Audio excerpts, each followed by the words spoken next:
Hello दोस्तों, नमस्कार। Shri Ram nursing academy में आपका फिर से स्वागत है। तो आज अपन क्लास लेके आए हैं बहुत इम्पोर्टेंट, सभी के लिए यह क्लास बहुत इम्पोर्टेंट है।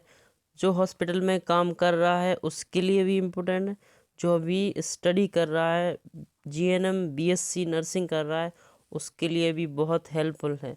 जो हॉस्पिटल में काम कर रहा है, आईसीयू, ट्रॉमा सेंटर, इमरजेंसी में, उसके लिए भी बहुत हेल्पफुल है एक क्लास।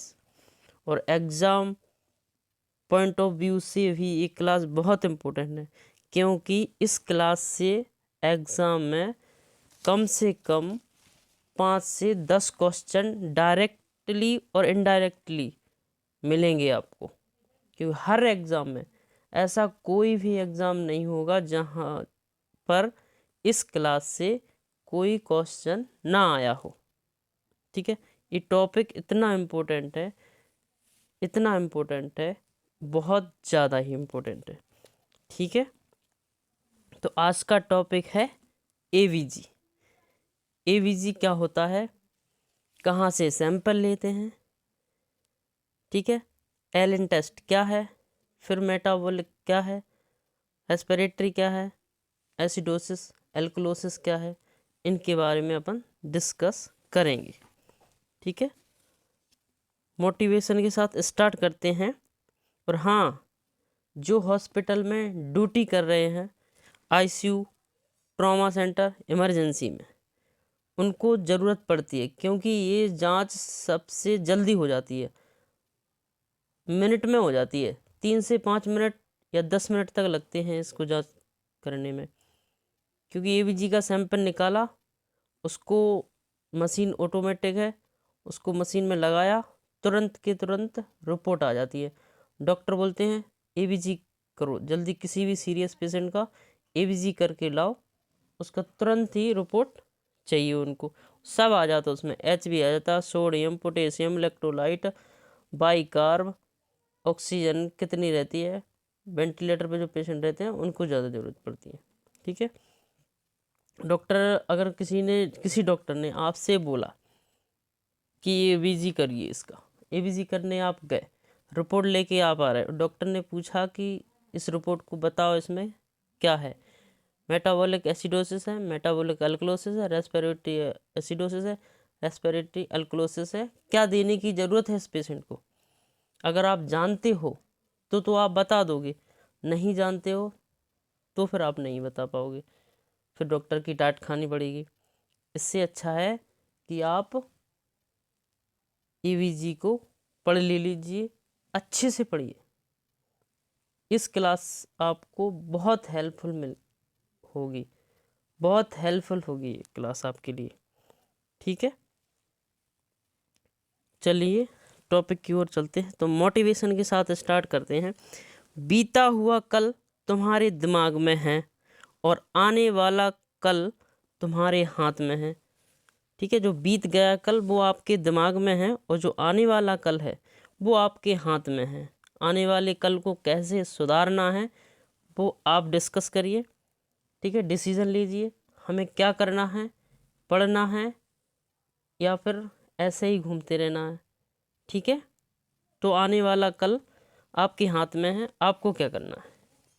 मेरी सलाह माने तो आप कंटिन्यू स्टडी करिए, तैयारी करिए, संगत, बुरी संगत ना पकड़ें।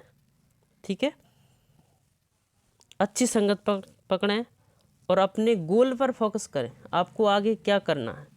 ठीक है, क्योंकि आजकल बेरोजगारी ज़्यादा है। ठीक है, तो आप आने वाला कल आपके हाथ में है, आपको क्या करना। ठीक है, ओके, चलते हैं अपनी क्लास की ओर। एवीजी, एवीजी क्या है, एवीजी का फुल फॉर्म है आर्टीरियल ब्लड गैस। ठीक है, एवीजी का फुल फॉर्म क्या है, आर्टीरियल ब्लड गैस। इस सैंपल हो गया, पर जो आर्टीरियल से जो सैंपल लेते हैं ना, वो एवीजी सैंपल कहलाता है। ठीक है, ये मिस्टेक, प्रिंट मिस्टेक हो गया। एवीजी आर्टीरियल ब्लड गैस इसका फुल फॉर्म है। ठीक है, इसका सैंपल कहाँ कहाँ से ले सकते हैं, सबसे पहले रेडियल आर्टरी से इसका सैंपल लेते हैं। ठीक है, अगर रेडियल आर्टरी से सैंपल नहीं मिला तो आप ब्रेकियल चूज कर सकते हो। अगर ब्रेकियल से नहीं मिला तो आप फ्यूमरल चूज कर सकते हो। आप बोलोगे क्यों? क्योंकि अगर आपने डायरेक्ट फ्यूमरल आर्टरी चॉइस कर ली, मान लीजिए कि आपने फ्यूमरल आर्टरी से सैंपल निकाल लिया। फ्यूमरल आर्टरी एक लार्ज आर्टरी होती है और आपने उसको पंचर कर दिया। वहाँ पे जब बड़ी लाइन पंचर होती है तो उसका बंद होने का टाइमिंग भी बढ़ जाता है, क्योंकि बंद बड़ी मुश्किल से होती है। अगर वो फट गई या कुछ भी हुआ तो दिक्कत आती है। इसलिए फ्यूमरल आर्टरी से रेयर ही सैंपल निकालते हैं। अगर रेडियल से नहीं मिला, ब्रेकियल से नहीं मिला, तो फिर अपन प्रेफर करते हैं कि फ्यूमरल आर्टरी से अपन सैंपल निकाला जाए। ठीक है, कल्चर वगैरह के लिए फ्यूमरल ही आर्टरी चूज़ करते हैं, क्योंकि ये लार्ज आर्टरी होती है, सैंपल भी जल्दी निकल आता है अच्छे से। क्लीन टेक्निक से, स्ट्राइड टेक्निक से निकालना पड़ता है कल्चर। ठीक है, सबसे पहले रेडियल आर्टरी से निकालेंगे, फिर ब्रेकियल से, फिर फ्यूमरल से। ठीक है, अब इसमें कौन सी टाइप की सिरिंज काम रहते हैं? सिरिंज तो 2 ml वाली से ही निकालेंगे, हेपेरिन वाली से निकालेंगे, हेपेरिन। ठीक है, हेपेरिनाइज जो सिरिंज होती है ना, आजकल तो ऑटोमेटिक आ रही, पहले से हेपेरिनाइज आ रही, 1 ml की भी आती है, 2 ml की भी आती है। ठीक है, अगर नहीं है तो अपन हेपेरिन की जो बाइल रहती ना, उससे अपन उसको वॉश करके फिर अपन सैंपल निकालते हैं। उसमें क्या है, सैंपल फिर क्लॉट नहीं होता है। ठीक है, और उसका सैंपल तुरंत ही लगाना पड़ता है मशीन में। ठीक है, अब इसमें एक एलन टेस्ट किया जाता है, एलन टेस्ट। अब एलन टेस्ट क्या है? एलन टेस्ट पेटेंसी देखने के लिए किया जाता है। किसकी पेटेंसी? अल्नर नर्व की। अल्नर नर्व की पेटेंसी देखने के लिए टेस्ट किया जाता है। ठीक है, कोरिलेटेड सर्कुलेशन एडिक्यूट आर्टरी, दोनों रेडियल आर्टरी और अल्नर आर्टरी प्रॉपर काम कर रही है कि नहीं कर रही है, उसके लिए अपन एलन टेस्ट करते हैं। ठीक है, एलन टेस्ट कैसे करते हैं ये हम आपको बता रहे हैं। मान लीजिए ये किसी पेशेंट का हाथ है,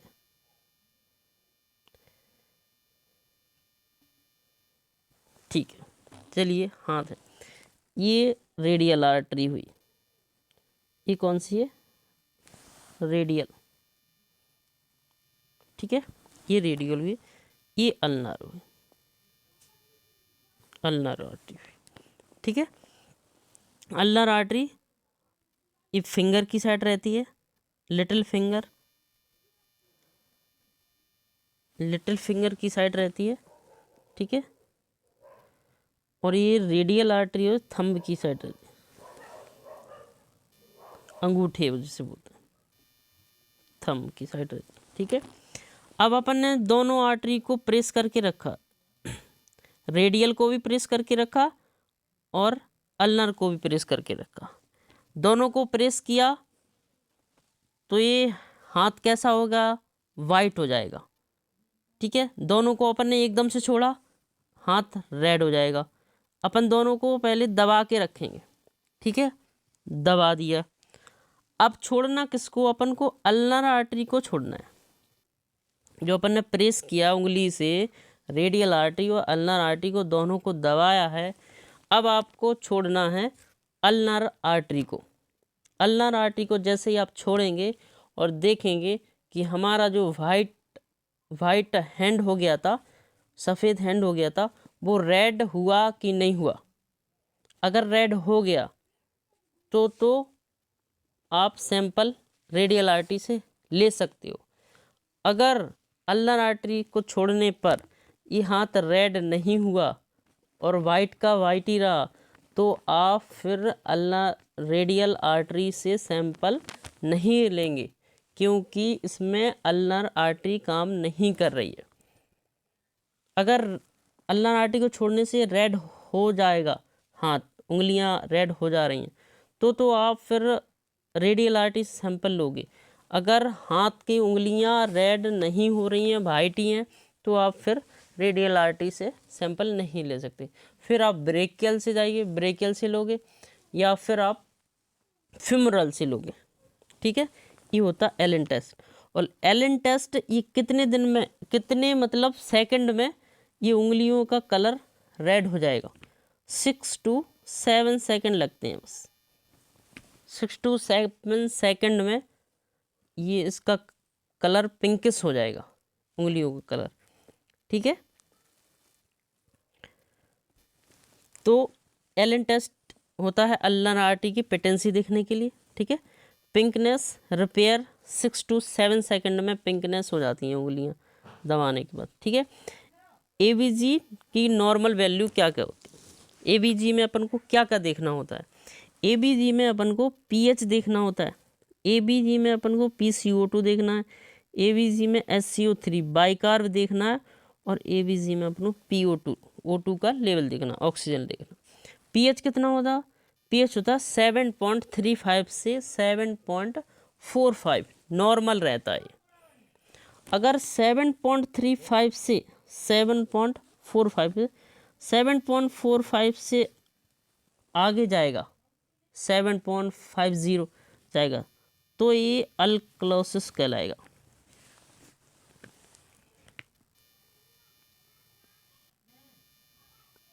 अल्कलोसिस। ठीक है, अल्कलोसिस का अगर 7.35 से पीएच गया कम,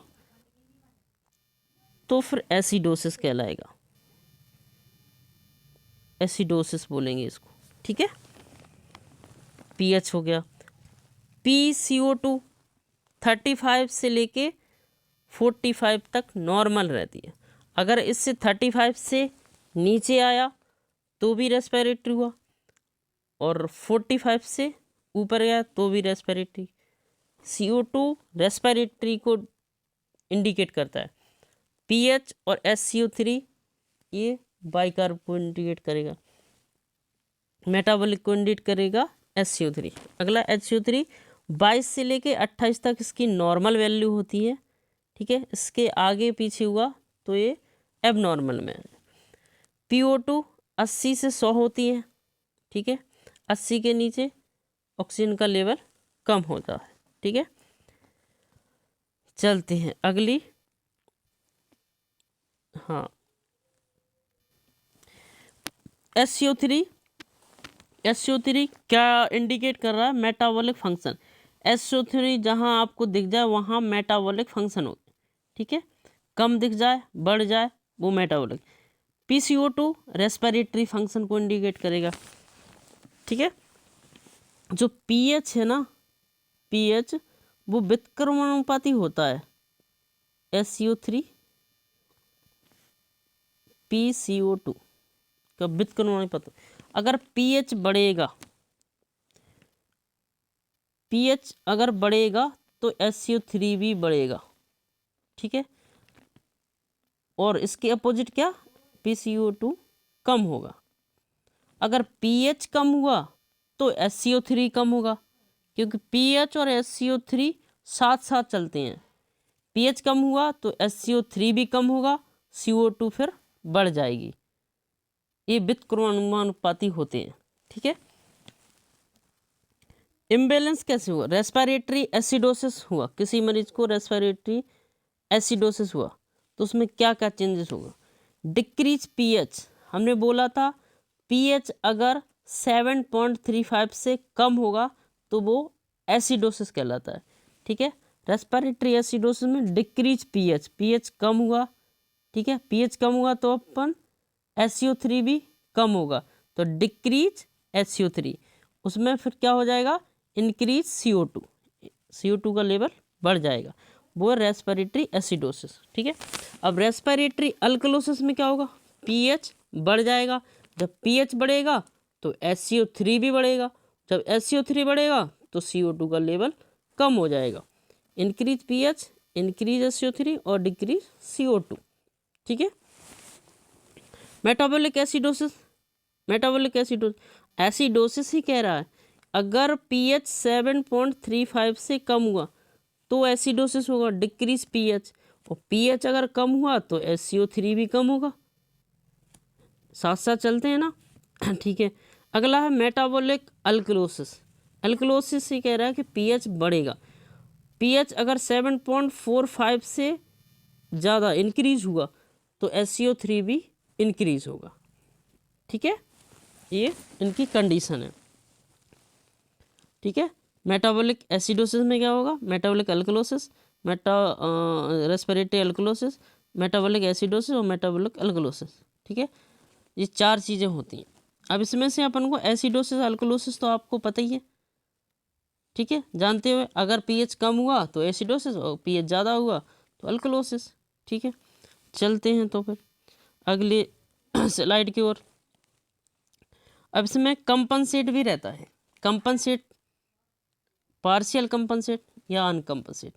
अगर आपको एबीजी की जो वैल्यू दी होगी उसमें से मतलब कंपनसेट भी हो रहा है, कंपनसेट कर रहा है पेशेंट की नहीं, या पार्शियल कंपनसेट कर रहा या अनकम्पनसेट कर रहा। ठीक है, अगर पेशेंट कंपनसेट करेगा तो क्या क्या वैल्यू दिखेंगे आप। ठीक है, पीएच उसमें अगर कंपनसेट करेगा तो पीएच नॉर्मल। ठीक है, पीएच कैसा दिखेगा, नॉर्मल। PCO2 abnormal. ठीक है,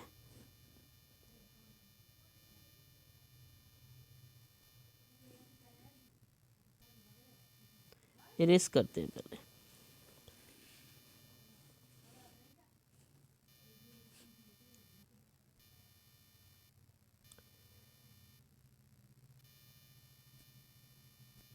चलिए कंपनसेट को समझते हैं। कंपनसेट में पीएच, ये क्या हो रहा है, अपन को पीएच कैसा दिखेगा, पीएच दिखेगा नॉर्मल। ठीक है, कंपनसेट में PCO2 कैसा दिखेगा, एबनॉर्मल। ठीक है, HCO3 कैसा दिखेगा, एबनॉर्मल। अगर कोई वैल्यू अपन को दी है किसी पेशेंट की, ठीक है, तो उसमें पीएच नॉर्मल ही दिखेगा और दोनों वैल्यू एबनॉर्मल, CO2 और SCO3 एबनॉर्मल होगा। ठीक है, पार्शियली कंपनसेट, पार्शियल कंपनसेट में क्या होगा, सारी value pH abnormal, PCO2 abnormal और SCO3 एबनॉर्मल। इसमें सारी वैल्यू ही एबनॉर्मल दिखेंगी। ठीक है, एबनॉर्मल सारी वैल्यू। अनकम्पनसेट में कि कोई पेशेंट कंपनसेट कर रहा कि नहीं, पार्शियल कर रहा कि अनकम्पनसेट कर ही नहीं रहा, तो उसमें पीएच देखेंगे अपन, पीएच तो नॉर्मल मिलेगी, पर इसमें से जो PCO2 और SCO3 इन दोनों में से कोई एक एबनॉर्मल मिलेगा। कंपनसेट में दोनों मिल रहे थे लेकिन इन दोनों में कोई एक एबनॉर्मल मिलेगा। ठीक है, वैल्यू देखते हैं, क्वेश्चन देखते हैं। पहला क्वेश्चन पीएच। अब आप लोग बताइए कि जो क्वेश्चन है, 4 क्वेश्चन है, इनमें से कौन सा मेटाबॉलिक एसिडोसिस है, कौन सा मेटाबॉलिक अल्कलोसिस है, कौन सा रेस्पिरेटरी एसिडोसिस है, कौन सा रेस्पिरेटरी अल्कलोसिस है, और उसमें से भी आपको बताना है कंपनसेटरी है, पार्शियल कंपनसेट है या अनकम्पनसेट है। ठीक है, चलिए पहला पीएच कैसा है, पीएच है 7.25, तो एसिडोसिस होगा या अल्कलोसिस, नॉर्मल से कम है, हाँ नॉर्मल से कम है, तो ये एसिडोसिस होगा। ठीक है, इसको एरेज कर देते हैं अपन, जैसे इस समझने में आसानी हो जाएगी। चलिए पीएच 7.25 है, एसिडोसिस है। ठीक है, एसिडोसिस। ठीक है, 7.25 हो गया, कम हो गया नॉर्मल से, एसिडोसिस मान लिया। ठीक है, अगर पीएच कम है तो SCO3 भी कम होगा, लेकिन SCO3 तो यहाँ नॉर्मल है। ठीक है,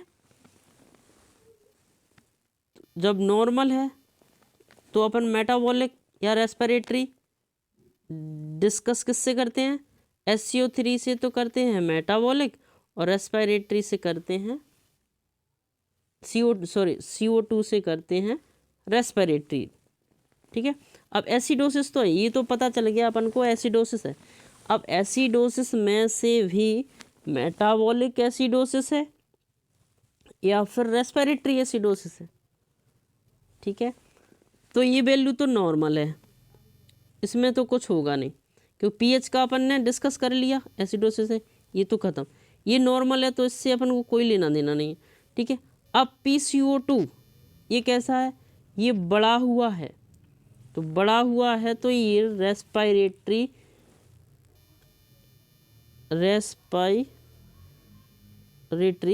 एसिडोसिस हो जाएगा। ठीक है, CO2 बढ़ी हुई है तो रेस्पिरेटरी एसिडोसिस। अब कंपनसेट है, पार्शियल है, अनकंपनसेट, ये आप बताइए। इसमें से बोला था कि जो PCO2 है और SCO3 है, उनमें से कोई एक एबनॉर्मल मिलेगा। तो जी दोनों में से कोई एक एबनॉर्मल है तो वो है CO2 है। ठीक है, CO2 है, तो इसलिए ये अनकंपनसेट हो गया, अनकंपनसेट। ठीक है, अगला चलते हैं क्वेश्चन नंबर दूसरा। क्वेश्चन नंबर दूसरा है, पीएच है 7.50, नॉर्मल से कम है, ज़्यादा है, कैसा है? अब बताइए। नॉर्मल से ज़्यादा है, इसका मतलब अल्कलोसिस हो गया। ठीक है,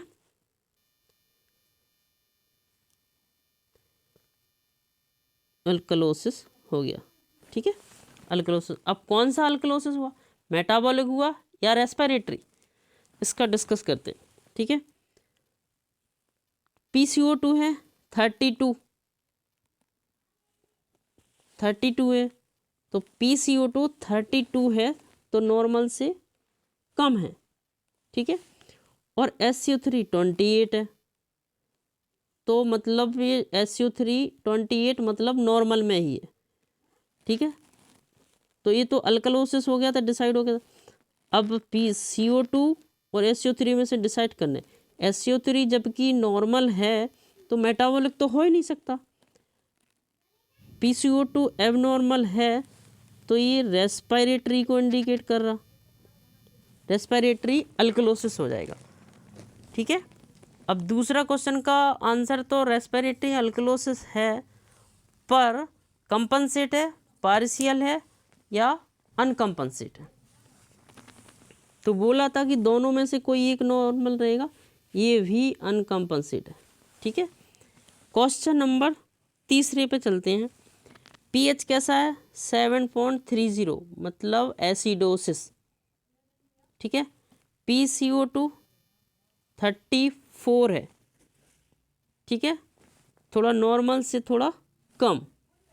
SCO3 19 है, 19 है, तो ये भी नॉर्मल से कम है। पीएच कम, SCO3 कम। CO2 को तो बढ़ना चाहिए था। ठीक है, CO2 को क्या है?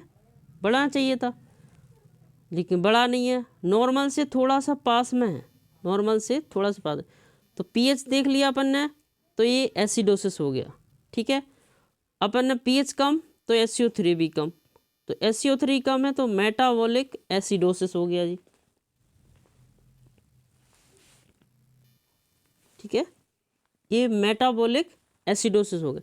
अब इसमें कंपनसेट है या पार्शियल है या अनकंपनसेट है, तो क्या बताया था हमने कि जो पार्शियली कंपनसेट है उसमें सब एबनॉर्मल ही मिलेंगे।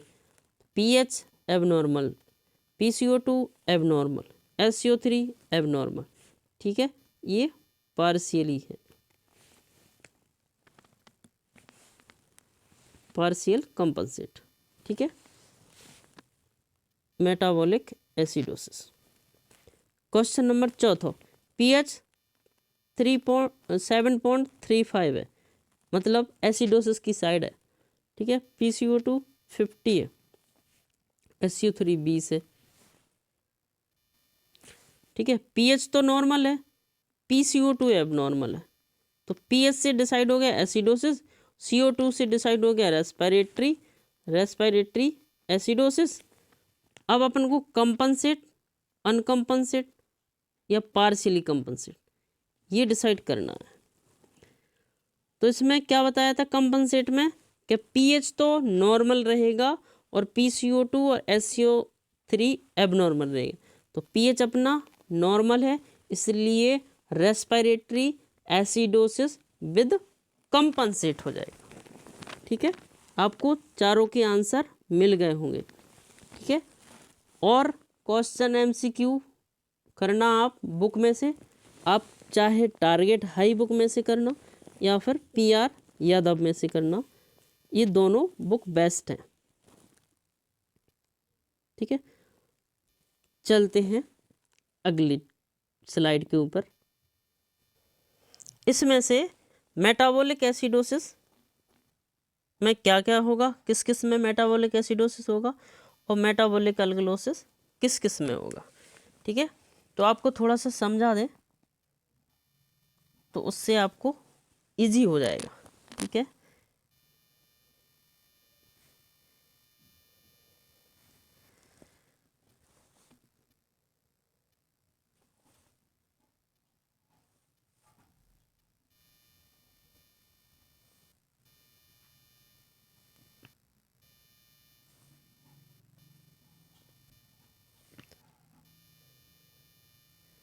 ये बन गया स्टोमक।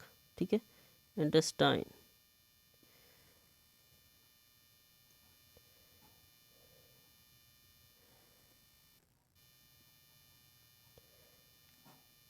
ठीक है, ये स्टोमक बन गया, स्टोमक बन गया। स्टोमक में क्या होता है बताइए, ये दो पार्ट में डिवाइड हो गया। ठीक है, यहाँ से अपन ने दो पार्ट में डिवाइड कर दिया इसको, ये अपर हो गया, ये लोअर हो गया, ये अपर हो गया, ये लोअर हो गया। ठीक है, अब बताइए स्टोमक में क्या रहता है। स्टोमक में एसिड रहता है। जब आपको वोमिटिंग हुई, ठीक है, जब आपको वोमिटिंग हुई तो आपका सारा एसिड बाहर निकल गया। जब एसिड बाहर निकल गया तो कौन बढ़ जाएगा, अल्कलोसिस बढ़ जाएगा। ठीक है, नीचे क्या होता है, इधर हम डिवाइड किया था ना, इंटेस्टाइन के जो नीचे होता है वहाँ पे अल्कलोस, अगर वोमिटिंग हुई आपको तो एसिड तो पूरा निकल गया। जब एसिड निकल गया, एसिडोसिस, एसिड निकल गया तो कौन बढ़ेगा, अल्कलोसिस बढ़ जाएगा। ठीक है, अगर आपको डायरिया हुआ, डायरिया हुआ, अगर डायरिया होगा, डायरिया होगा तो जैसे डायरिया में पानी निकल जाएगा पूरा मरीज, मतलब बस बहुत भयंकर डायरिया होता है। ठीक है, अगर डायरिया हो गया आपको, जब डायरिया हुआ अल्कलोसिस पूरा निकल गया तो कौन बढ़ेगा, एसिडोसिस बढ़ जाएगा। सिंपल सी बात है, अगर वोमिटिंग हुई आपको तो अल्कलोसिस बढ़ेगा, अगर डायरिया हुआ तो एसिडोसिस बढ़ जाएगा। ठीक है, ये है। ठीक है, चलिए अब आ जाएगा आपको समझ में। और जैसे वोमिटिंग हुई तो उसमें हाइपोकैलेमिया भी होगा, हाइपोकैलेमिया फ्लूइड की कमी भी होती है। ठीक है, अब आ जाएगा आपको सिंपल सा समझ। मेटाबॉलिक एसिडोसिस किस किस में होगा। ठीक है, अब इसने बोला है कि GI, gastrointestinal, loss of SCO3, diarrhoea, cholera और फिस्टुला। ठीक है, अगर GI से लॉस हुआ, गैस्ट्रोइंटेस्टाइनल से लॉस हुआ, बोला था ना, जो इंटेस्टाइन आंत से जो लॉस होगा फ्लूइड, डायरिया होगा अगर आपको, और कॉलेरा के मरीज़ में भी क्या होता है, डायरिया होता है, फिस्टुला वाले मरीज़ में भी डायरिया होता है। ठीक है, अगर ये डायरिया हुआ तो क्या बढ़ जाएगा, एसिडोसिस। कौन सा, मेटाबॉलिक एसिडोसिस होगा मरीज को।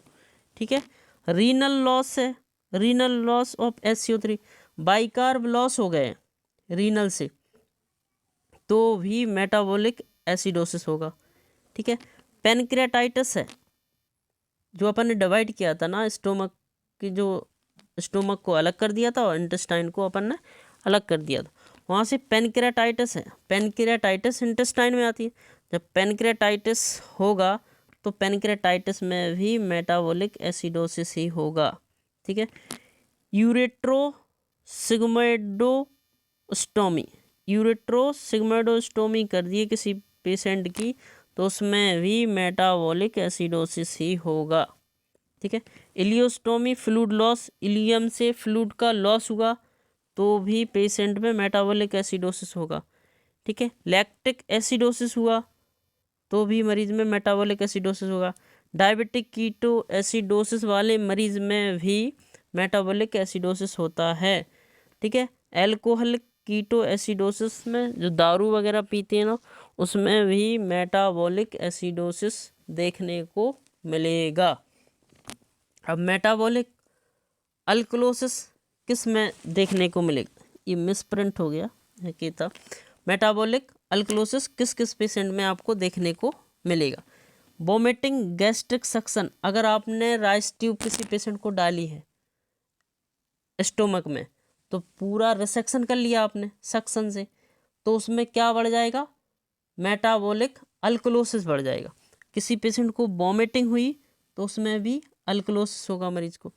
पाइलोरिक स्टेनोसिस है, पाइलोरिक स्टेनोसिस जो पाइलोरस का पार्ट होता है ना स्टोमक के, यहाँ पे ये नैरो हो जाता।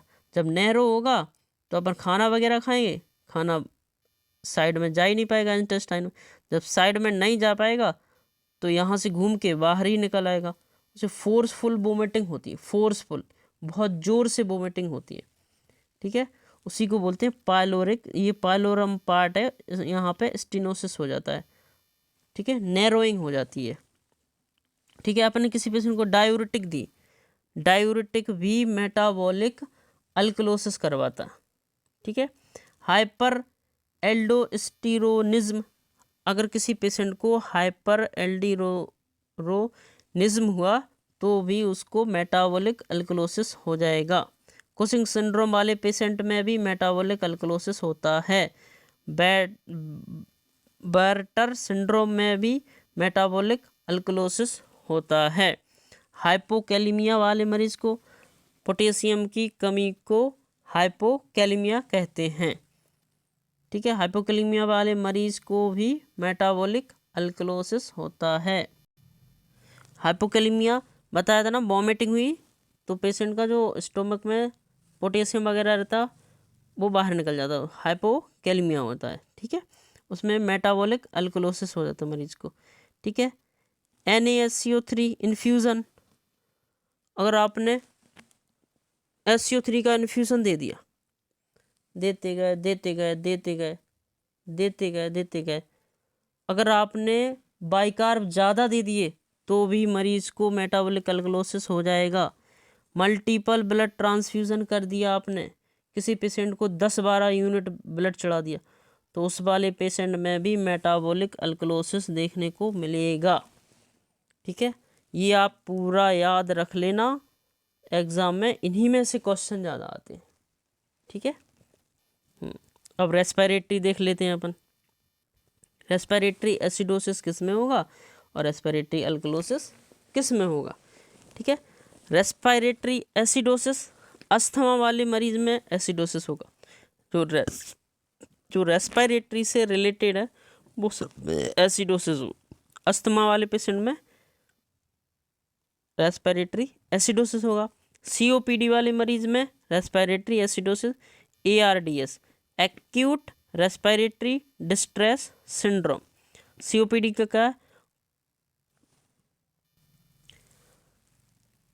COPD का क्या है, क्रॉनिक ऑब्स्ट्रक्शन पल्मोनरी डिसीज। ठीक है, ARDS का एक्यूट रेस्पिरेटरी डिसीज सिंड्रोम। ठीक है।